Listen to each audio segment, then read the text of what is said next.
This is Overtime with Matty. And welcome to the Overtime with Matty vodcast here at 5:31 PI as part of the Pacific Grandstand Sports Show. This is our vodcast where we talk about sport, obviously, and we get a guest in every week to talk about some of the great work they're doing in the world of sport. And this morning we talk to a young man who's been doing a lot of great work in the journalism area. His name is Neueli Mauafu. He's a journalist, as I said, with Tagata Pasifika. He's a Pacific face, a Pacific voice, telling Pacific stories. Neueli, malo soifua, welcome to Overtime with Matty. Malo lava soifua, ia malangi ma, patalo fa tfo ia elua pokalame, fa se elua. Yeah, it's a great honor to be here today. Quite nervous seeing the setup here, it's pretty flashy. It's the real stuff you guys got going on here. But it's a privilege to be here, man. Thank you for having me. Yeah, real privilege to have you here, bro. I thought we're circling through types of guests that we want to come on, and we chatted about it, Willie and I, and who wanted to come on to make this podcast and use this platform in a positive way to uplift our Pacific peoples. That's what we do here at PMN, but also, as Pacific media, people that work in this space, there's far and few of us, so the more opportunities we get to platform our people, regardless of what organization they're part of, is always special. So yeah, just tell us a little bit about yourself, bro, about your bit of your background, what you do for work, and how you got into your current trade. Nice, thank you for that. Well, obviously I gotta say it is quite funny that I'm here right now at PMN. We spoke about it earlier that we did our internship with Matt during, I think, 2021, end of 2021. And that was all via online. And I never really got the chance to come through in the office, so it's pretty cool to be here. So I guess that's one thing that enjoyed about being here today. But I guess just a bit about myself. I was born in New Zealand, Christchurch. Oh, 03. Crusaders. Yeah, 03 representing. Let's go.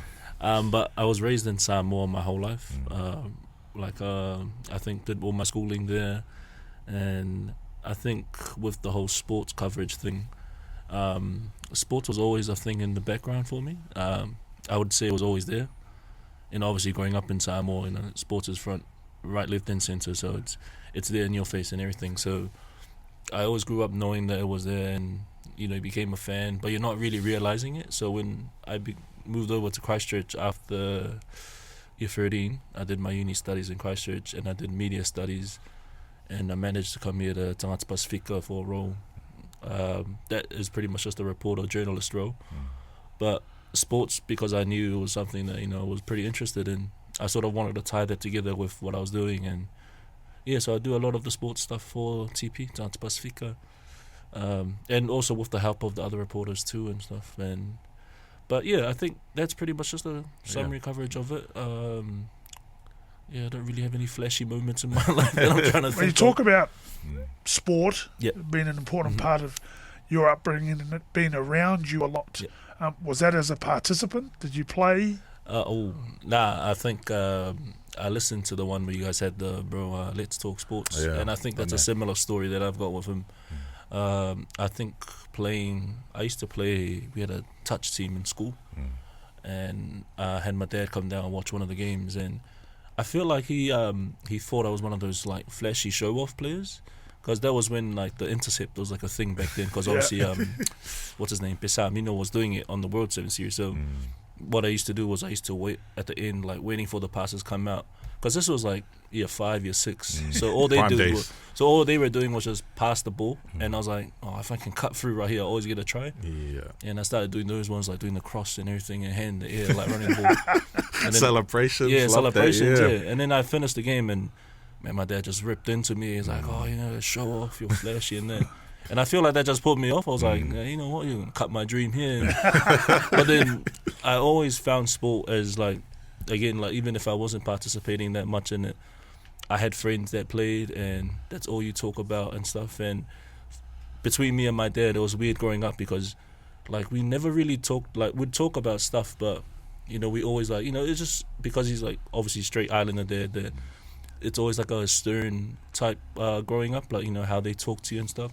But it felt like sports was always the thing that we sort of like had a mean chat about, like sort of thing. I agree with that. Do you want to carry on, bro? Sorry, cut you. My bad. Yeah, you're good. And And yeah, so even up until now, we still watch games of him, and it's crazy that you get to talk and share something like that. And you never really thought about it back then, but now you think about it. It was like, that's how much sport can do with just relationships and stuff like that. But yeah, I would say 20% participant, 80% supporter, and watching it. I guess, I was just gonna say, sorry for interrupting you before, bro, but definitely sports is one of those things for our Pacific communities, and especially within our males that can sort of build relationships off of. I know for my dad, rugby league was the number one thing in our lives. So my older brothers, right into my younger brothers right now, he's always pushed that rugby league mentality about being humble, about all these different life lessons that's come out of rugby league. He's coached a lot of us as well, and sometimes we couldn't speak when we were younger, speak about other things outside of sports. So did you find that affinity with sports through that relationship with your dad that sort of helps you in your day-to-day job? When I do talk about my dad though, it wasn't really like he was like a hardcore do this, do that. But like we would always talk about other stuff, but sports just happened to be the thing that we would watch a game and we were like agreeing and stuff, disagreeing with these things, and I found that really cool. I think I want to say cool, but it was really I guess touching for myself, and it would be like stuff like Samoa Sevens would be watching, and it would just be like that small moment that you want there, just sitting there, like obviously you're talking mad smack about the players or you're enjoying what's going on, and it's just it's a connection. There's a big connection there that happens with it, and it's not just with my dad. Like you have your mates over, watch a game. It's crazy that is something that sports brings, and I think a lot of people don't really talk about that. How much it's that common passion. Yeah. And like all of us, we have our own opinions, and I dare say the older you've got, your opinions have become more informed, and you've become a bit. A lot of our people, I know a lot of the listeners here on the radio. I know my grandparents back in Christchurch, they used to listen a lot to the radio, and it was just that one thing that they sort of connected to, being able to hear the language in a space like media space. And a lot of people also get a kick of it when they see it on TV. And obviously, because I'm in the media space, I don't really think, I'm doing this Samoan language story. But when you talk to people about it, they're like, man, that was so cool, being able to see our language, or you speaking our language, it represents us. So I think it is important having these media spaces, like all of us here at PMN and all that, because it just shows that we're also part of this big media mainstream train that we're all on, I guess. Sounds great. I love the fact that you speak of the importance of language and our players adopting. I love the story that you did on the Blues, doing some Samoan lessons. Patrick Tuipulotu and Angus Tava. It was awesome to see Stephen Pirofeta in the room, taking the opportunity. And congratulations to the Blues for putting that on in the first place. But I'll say how proud I am when I see Patrick Tuipulotu after a match. Exactly, for 10 seconds. But it's an important 10 seconds to speak, whether it's himself or I've seen TJ Perenara speak to Reo. It's important that we do that. And I suppose one thing about PMN and the language teams is about keeping the language alive and about it continuing, especially for us that aren't fluent, to want to learn and carry it on. It was funny that we talk about that story, the Samoan language story. Some of the jokes that those guys like Pat and all that, Sa'u Patrick Tuipulotu, I didn't even know he had a title. Oh wow! And they talked about that. So like something like that, they don't even mention it in the names, but it's like, man, that's big, like he's got the Samoan title and stuff. But it was funny. Some of the when we were shooting, just them bantering and joking in Samoan, like Stephen Pirofeta and that. And the good thing about that story was the senior players were also there. It wasn't just sort of the younger players that were taking part. So it just shows that these players want to take it extra level, because back then it would have been just like, I'm Samoan and I'm doing this. But now they realize that there's a growth, and they're like, no, maybe we need to do more. It's more than just acknowledging that you're Samoan, that we can do more in this club and in this team. And shout out to the Blues for doing that. It was a great opportunity to do that. And I hope it's something that more sports teams, I guess, can do in the future.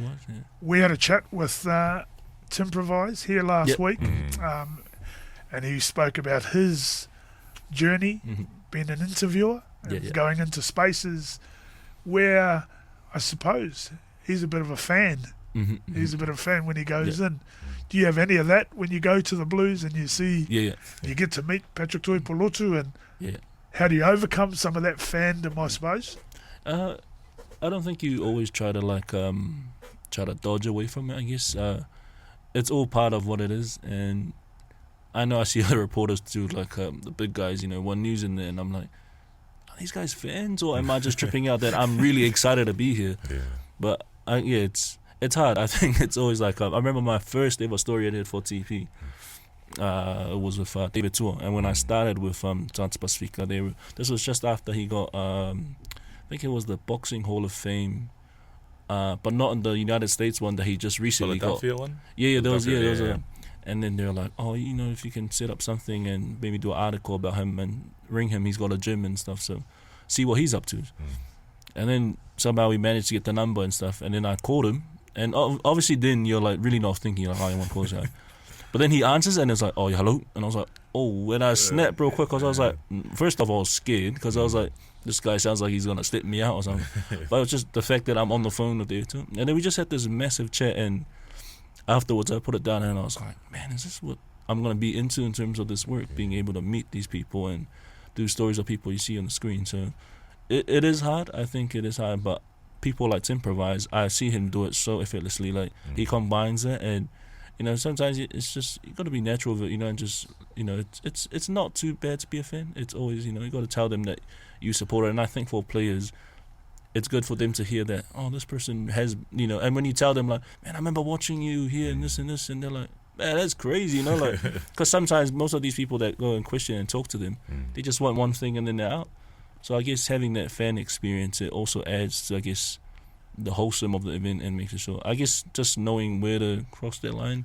Don't want to be a really crazy fan and then just start saying random stuff and sound like a stalker or something like that. Well, that comes from our upbringing, We idolize athletes in our culture, We see them on the TV, and our parents really like them. Our dads really like them. Our mothers really like them, and they're seen as the top of the food chain in our Pacific culture, especially if they're Pasifika. There's been so many legends, so definitely it's ingrained. I feel like it's ingrained since we're young, just to see these athletes and these sports figures as high standing people in our society. So it's definitely one of those hard things. I remember when I went to the Blues, we were there at the same time with the Blues training last year, and just seeing, I think Roger was still there, Roger Tuivasa-Sheck, and I was buzzing, and I was like, oh, Roger. I saw Mark Telea and Tano Manga as well, and I was crazy just seeing these guys that you've seen on TV, that you watch their highlights videos too, and then you see them in person, you're like, oh no, what do I say to them, or what can I say and not sound like that dude, be like, buzz out. But it's definitely a skill that you got to sort of that you got to have lots of reps in, meet these people and sort of create a tolerance to meeting these famous athlete people. Yeah, and because we put them up on that pedestal, and rightly so, a lot of them belong there because of their feats and what they've done in sport and how they've represented our communities. And my question to both of you is, when you meet these guys and you get to know them a little bit, how awesome is it to, one, get to know them, but, and this is my message to young kids, is to be a good person. And the ones, Roger Tuivasa-Sheck, and who I've known, and Patrick Tuipulotu, who I can see, they're good people. They're soul to the earth people. How important, how cool has that been to get to know them, a little bit, if only for the moment? I think you only have that small of connection, and it's quick too, because you're just having a quick interview. But I think for me, myself, it's great.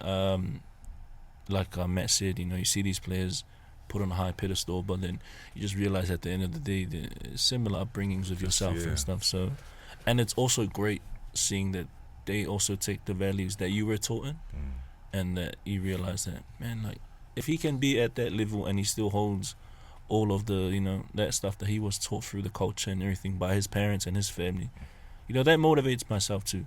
So it is important, I guess. I think it's so important just to have that connection with those players.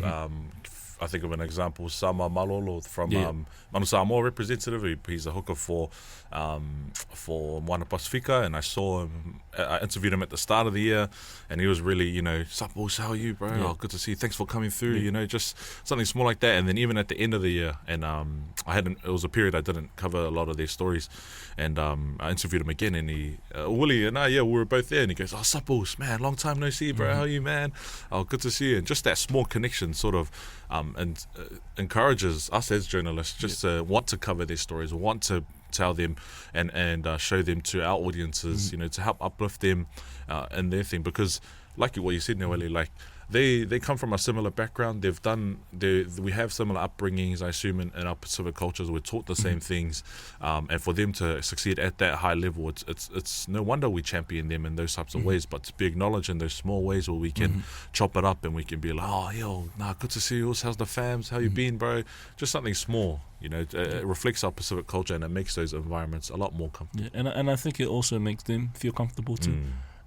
Understanding when you realize how much scrutiny they might go through in their career and stuff. A similar example to that too was when we did the Black Ferns in the World Cup, and we interviewed Sylvia Brunt and Mikael Liana, and that was in 2022, I think. We did that. Up until now, every time I do Black Ferns stories, I always see them and always say hi, and they've always got time to chat. And it's probably just like a quick, "Oh, man, how's everything? How's work?" And then they leave. And it's like, to me, I'm like, man, that's it's memorable that they're able to sort of still remember me from that time, and then for them, it's like that's probably them feeling too comfortable and safe that they see people of their own that are also in these spaces. Because I can just imagine everything that's hammered through their way when they go through a loss. It's just like their performance, and that's their performance in that. So that's pretty cool about that. And that's awesome for both of you on that account, that you've got top players that can recall and hold on to that. You've obviously left an impression on both those players and everybody you've met. Your journalism journey. Yep. Where's it going to go? Where would you like to take it? What's your ambition with journalism? So I currently also do an account for Samoan sports. This was when I was in my last year of uni, coming into Auckland for work. I realised, well, maybe I am wrong, but I felt like there was not a social media outlet or platform that was sort of highlighting our Samoan sports, but mainly the local sports back in Samoa. And if you see podcasts now and everything, they're able to tell stories of league, union, but I felt like there was no one telling the stories of the local sports. So I started up the page called Sideline Samoa, and that's on Facebook and Instagram. And it pretty much was only focused on local sports back home. For example, like the weightlifting team, weightlifters who are doing some great stuff, and who I really think we might get an Olympic medal with that team.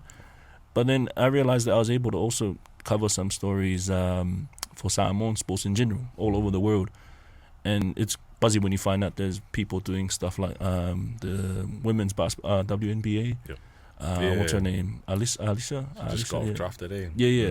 And so I run that page, and to me, I think what I want to do in the future for journalism is I want to still continue on what I'm doing at Tagata Pasifika for now, and we'll just try to see in the next 3-5 years where's the next step. I think that's what's the most enjoyable part about this job, is you don't really know where you're heading in a way, especially now with obviously where media is at right now and all these job cuts and everything that's going on. So it's like, well, what can I do on my own? So having that page, I do want to do it more in a bigger platform, hopefully extend that. But within the job-wise, I'm not really sure on what's going on with that, but just continue on what I'm doing and hopefully get some more opportunities later on in the future. Yeah, I've no doubt you'll go as far as you want to go to because of the great work that you've already done ahead of you. We move now to the big game this weekend, Super Rugby Final. Let's go. Saturday night, 7 o'clock at Eden Park. Blues against the Chiefs, the Battle of State Highway 1. Sold out. Wow. Sold out within hours. 44,000 people. They're saying, and they may even extend it and put some temporary seating in. Does that speak for how big this game is? I think, we'll think about the Blues and the Chiefs itself and how massive this occasion is for them. These are both teams that are coming into this year with, I guess, a bit of a chip on their shoulder, I guess. They both have a similar story, and they're wanting to redeem themselves. You think about Chiefs last year, who went great all season and then lost in the final in Crusaders. And Blues had a similar encounter like that in 2022. So I feel like that's what makes this story more, because both of these teams are like trying to still prove themselves that, like we can go the extra step. And for Blues case, you look at them, the storyline there, it's like Akira Ioane, he's leaving. You got a couple of players there that have been there for so long, haven't got a chip yet. And you look at the Chiefs, it's like they're still hurting from last year. So that's what really makes, I guess, this storyline even more better. And the fact that it was sold out in minutes was, it wasn't even surprising for me, because I knew straight away that tickets were going to go like that. So, yeah, really excited for that matchup. It's exciting. It's an exciting matchup, man. Super Rugby. We've been covering it all year, Willie. Just highlighting these teams. Blues have been on an absolute tear this year. Although dropping some games throughout the year, I think that they have held on to a lot of those really strong traits under the tutelage of Vern Cotter. We interviewed him early at the start of the year. People were wondering what he's going to bring to the team. He's coached international sides, and he's coming into the Blues side, and he's got a wealth of knowledge, but also a wealth of quality players in the Blues squad, and I think that he's brought the best out of them. Some of these players have had the best seasons of their lives, so far this year, and you could see that at every part of the ball. And I think talking about storylines, I think it was quite surprising. We all talked about it last night that Patrick Tuipolotu, he comes back into the side after being announced injured a couple of weeks ago that he was going to stay out, and then that would have spark trouble for the All Blacks and the Blues, Blues trouble too. So yeah, it's going to be interesting to see him, but there's an opportunity there. And we talk about occasions, talk about opportunity, we talk about rising to opportunities, and this is one for the Blues, who have had an outstanding season, that they haven't won a chip since the early 2000s. And they're coming up against a Chiefs side since they haven't won a title since 2013. When my cousin Sonny Bill Williams was part of their team too. So it's going to be really exciting. And I think they went back to back those years. The Blues are looking to add to their 3 titles that they've won, and haven't won a title in 21 years. Wow. The Chiefs won their last title, as you said, in 2013.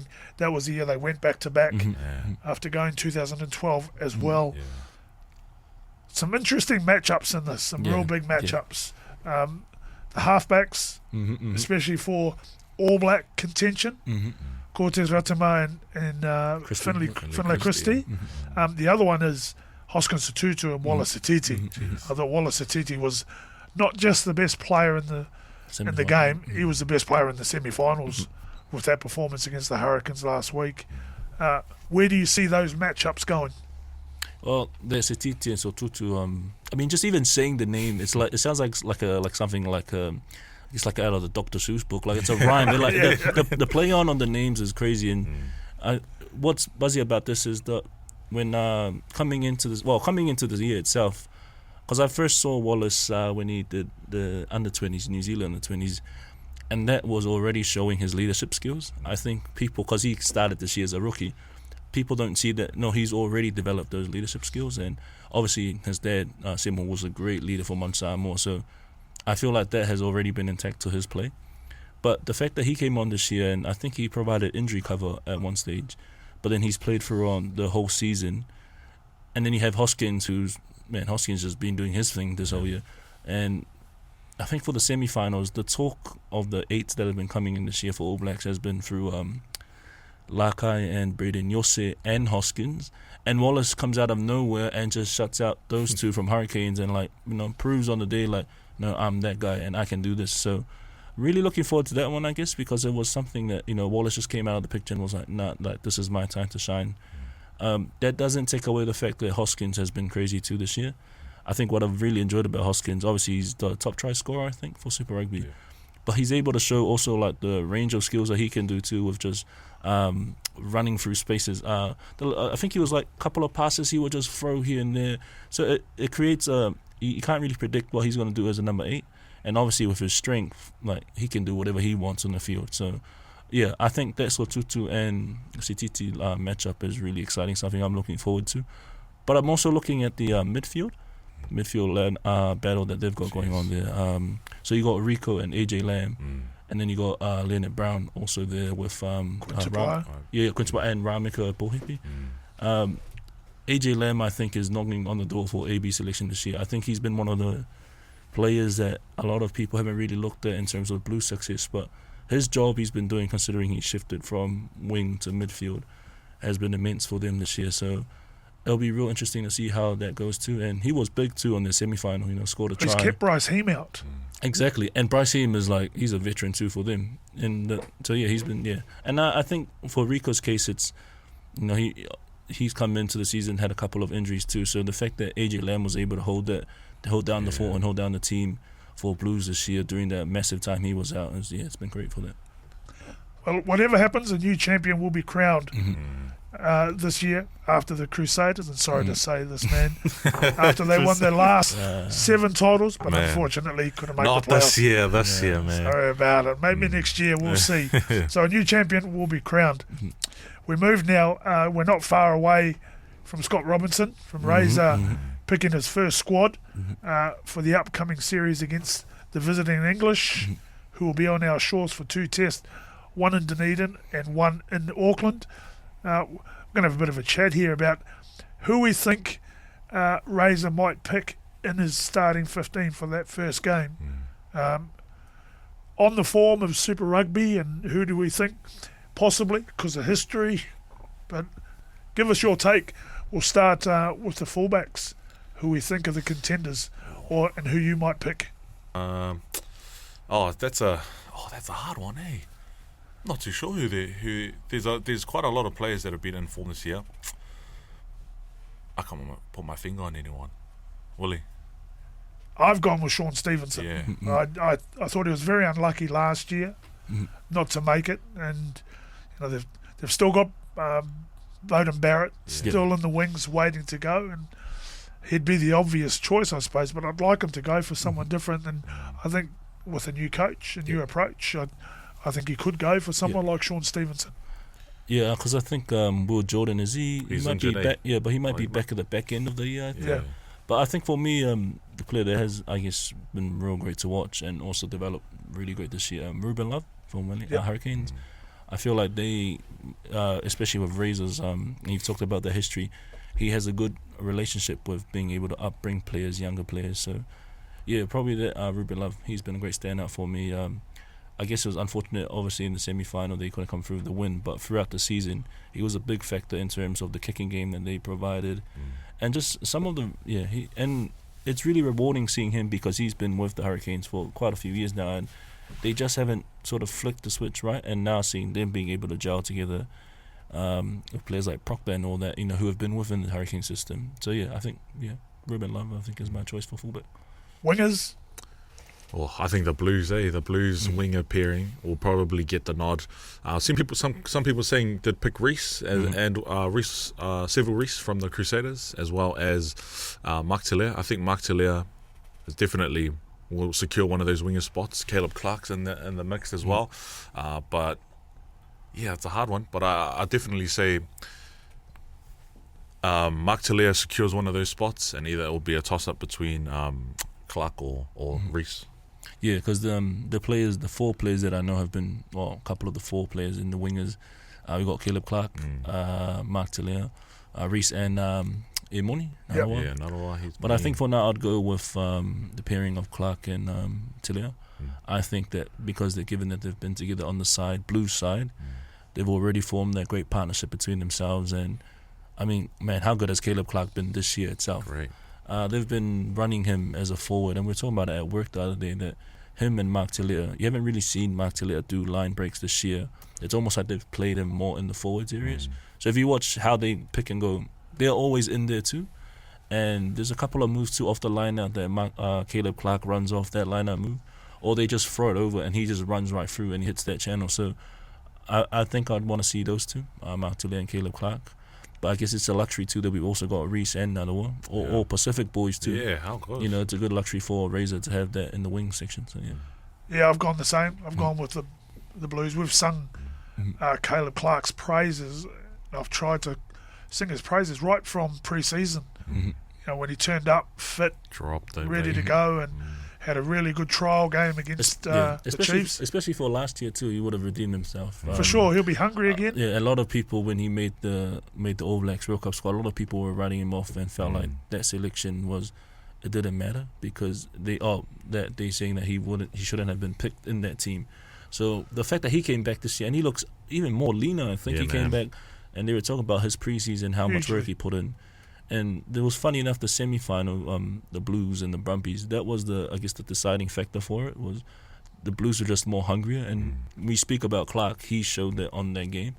There were a couple of times too, like obviously we know him as this nice guy, but you could see that there were a couple of times he had a bit of a niggle, like he was like getting in there, So it's like you haven't seen that side of him, and the fact that we were able to see that and he performs on those moments is, I feel like we need that kind of player, and what we need for All Blacks right now, and it's good for him, it's good for him, brings that mongrel in there. And Mark Talanoa, for me, he's a mixture of everything.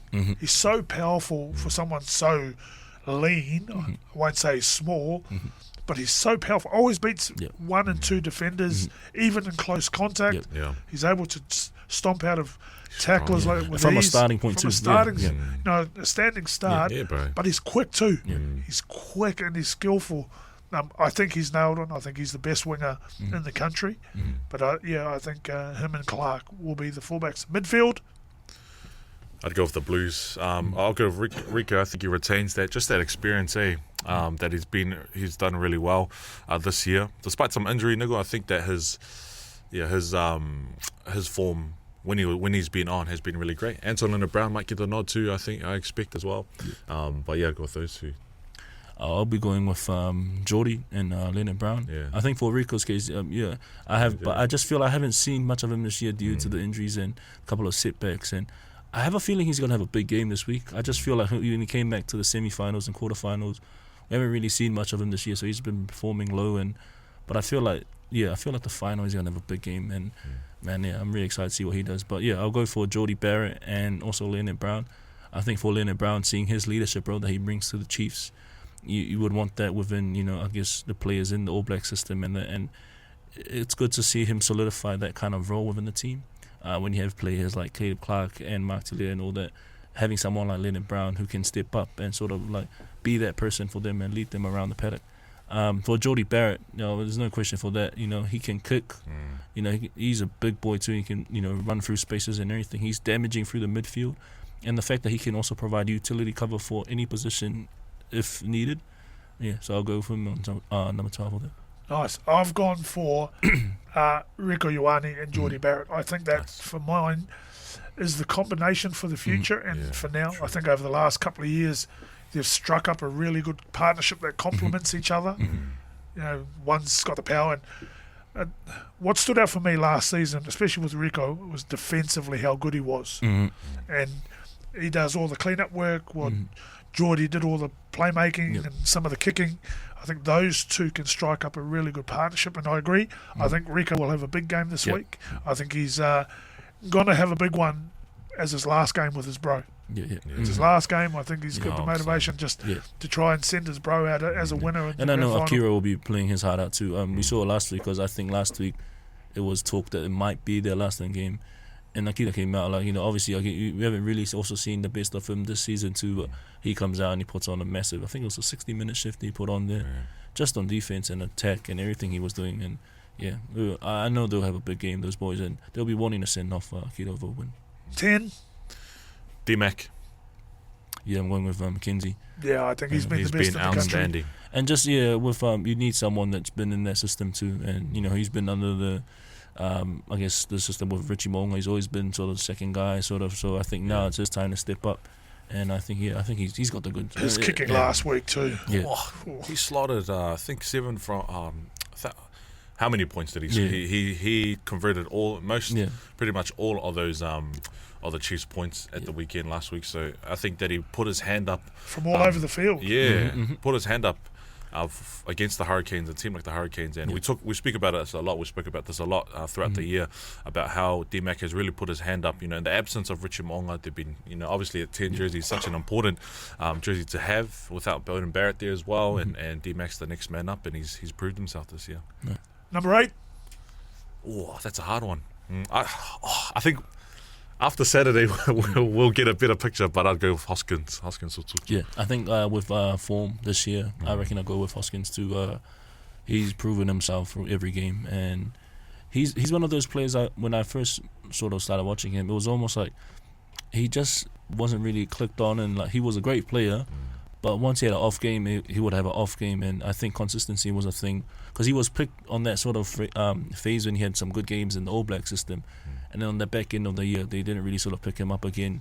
I guess just because on that, in terms of moments like that. So when he's come back this year, and he's shown to us every game, like I feel like he was also a bit unfair that he didn't get the Blues Player of the Year.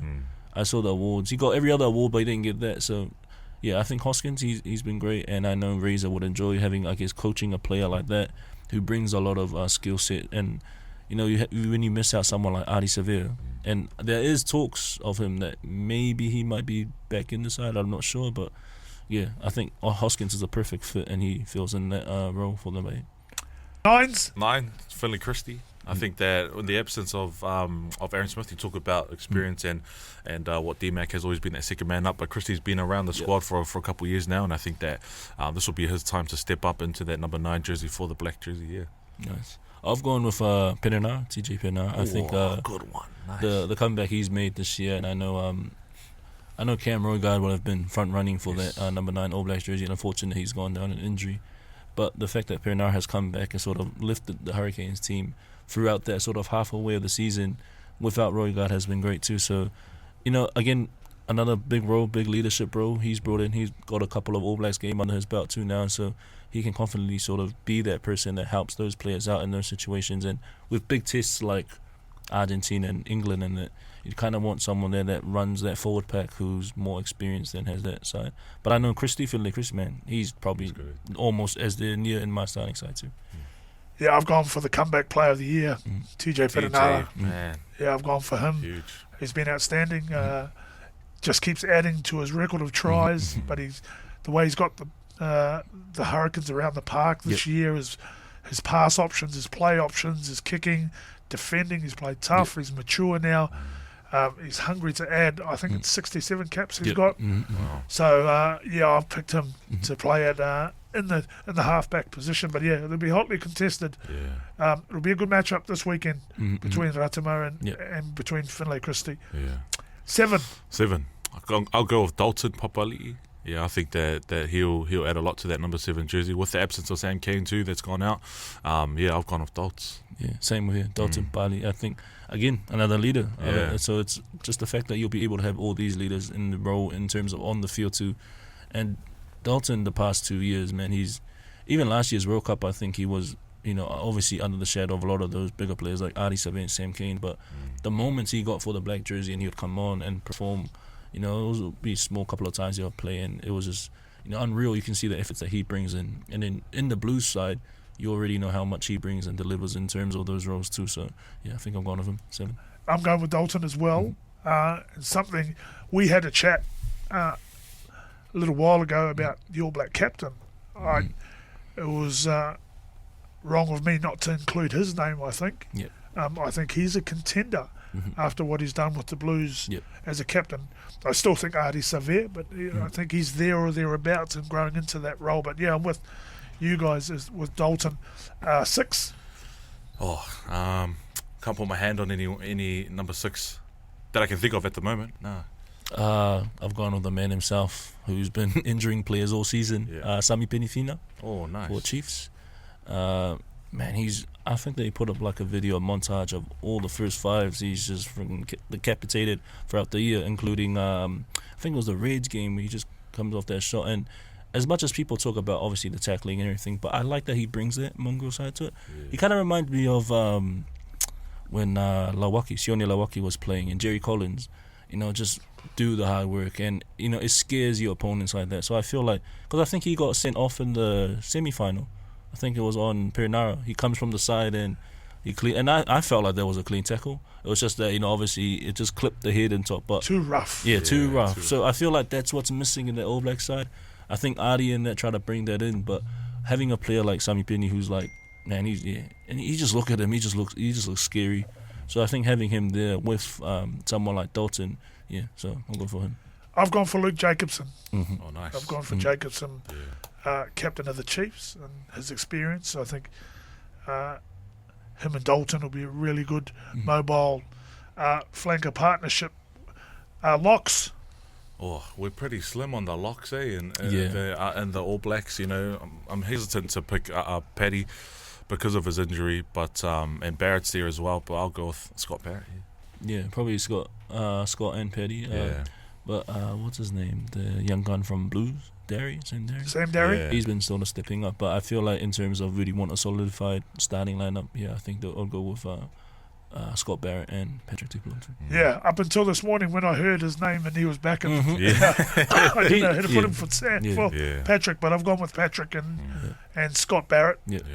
They're the experienced partnership. Yeah, and man, Tuipulotu has had a mean season this year. Like I think last year when he came back, sort of that end of the Blues, and it was quite like you can tell that I think it was off Japan. He came from his contract in Japan, and I think I was speaking about it at work with my boss, and he believes that Razor may have sort of tapped him on the shoulder this year and was like, hey, I feel like I kind of need you to step up this year big time, because I do believe you're the right person to be in this role, but we just need to see more. Because from the get-go, from the start, I think the game of Crusaders, the one that they played here at Eden Park, it was just, immense strength that he was bringing to the team, and it was good seeing him, I guess, get back into that form. So it'll be good to see him and Scott Barrett, and I think he's injured at the moment. Scott Barrett is coming back from injury, I think. Yeah, The end of the season, Yeah. So hopefully, they go all well with that and suit up with All Blacks. Rather than go loose head, tight head, we'll just go front row. Who's your front row? Oh, I was going to pick. What was that? We just mentioned him before. Taukei'aho. I was going to pick him, but since his injury, I think Offa has been outstanding this year. Yep. So I'll choose him. Cody Taylor, got him in. And toss up between De Groot and Blackadder. Yeah, that's for me. Yeah, I think for hookers, I'm going Cody. I would think Cody Taylor, obviously, because Christchurch Boy Crusaders. But someone that I've been really enjoying this year too has been Asafa Omoa. Yeah, and I think he took on the captaincy role a couple of times on the Hurricanes team this year, and being able to see him sort of talk about how much that team means to him and everything else, I really enjoy that, because everyone's always sort of written him off because they said, he's strong and everything, but it's just his skills around scrummage and everything that. But being able to see him this year, and obviously we're still talking about on form this year, and even that loss in the semi-final of Chiefs, I feel like he was the best player for Hurricanes on that night too. So I think it's between him and Dane Coles for that. For the front row, the props, I think they're similar with this guy. I think George Bell, he's back and he's been a good season. So hopefully just get those ones right. So George Bell. Who we got? Offa, man, he's been outstanding, man. Yeah, the set pieces he's been doing for even in the semi-finals, and how much he has brought to the team too. So probably them. I've gone with Offa and Terrell Lomax. Nice. Young fella, full of aggression. Tamati Williams is around there or thereabouts. De Groot's there too. De Groot, Ethan De Groot. But at hooker, I'm with you. I've gone with Asafa Omoa. I just think it's time for him to get a run of games. He's been on a couple of tours, played a test or two, been around the group, but never really got a consistent run. It's almost he got taken as a young hooker and learned from the experience, got taken again, but wasn't really pushing Cody Taylor or Dane Coles to really get a game. But I think it's his time after his form this season. I think his time is here. Give him a black jersey, give him a start, let him see how he goes. And it's been the same too for other players too, not just him. Like we spoke about Hoskins, I feel like he's been in the same boat with Asafa Omoa this year. I feel like them being able to be in these starting roles has really shown us that they really want this. And again, for a coach like Razor, who has, and I think he worked with Asafa Omoa in under 20s, but so Asafa Omoa is already familiar with Razor and what he can do in terms of that. So I just feel like that relationship between him and the younger players, and obviously he's been in great consistent form too. So you kind of want him to continue on that momentum in there. But Dane Coles was the couple of games that he came back in for Crusaders around that back end, I think he came back on and they won their first game after so long in the season. So, yeah, it'll be a big toss-up for them, but I want to see Asafo in the starting position. It'll be very interesting come Monday morning who Razor picks for his first team, and I'm sure that the winner of the Super Rugby Final will have a big influence. Yep. And there's still some players who will be fighting for positions, and some of those initial contests will go a long way to swaying Razor which way he goes. Well, that brings us almost to an end of our vodcast for this week. But before we leave, Neueli, where can we see you next? Whereabouts can we find you? And where can our listeners and our viewers reach out to you? So you can find us on, I'll always be in Tagata Pasifika. You can find me through there, the website, tpplus.co.nz, or you can also find me on socials on Sideline Samoa, at Sideline Samoa, or just on my normal account, Neueli Mauafu. And where can we find Tagata Pasifika? What day, what time? Oh, so they're also on Saturday mornings. Yeah, sorry, I almost forgot that one. Every Saturday morning on 9:30 a.m. on TV1 channel, we'll have our show there, and it's our Pacific current affairs shows. And yeah, I know you guys don't like waking up on Saturdays, a lot of people, as we talked about before. So yeah, just get amongst it and watch our show and have a listen to the podcast here too, and the radio here, PMN, and what they're doing too. And if you're not watching Tagata Pasifika on a Saturday morning, tune into Pacific Grandstand. You can hear this on our breakfast show here on our weekly Saturday morning show. Matty? Yeah, that brings us to the end of the podcast. Thank you again, Neueli, for joining us. And yeah, we're on the great track here, Willie, with this podcast, just giving these young people an opportunity to come and uplift our people. But yeah, thanks again for coming on. This has been episode 3. You can find out more of our podcasts on our pmn.co.nz website. You can find us on Spotify and on YouTube, where this full episode will be dropping at the weekend. Thank you again, Neueli, and all the best. Whaftaitele lava also, and all the very best for your journey in journalism, and hopefully we see you around in some of the stand-ups. We're always here to support each other. Fantastic job you're doing. Thank you again for listening. Hope you've enjoyed the vodcast. We'll see you next time, right here on Overtime with Matty, here on Pacific Grandstand on 531 PI.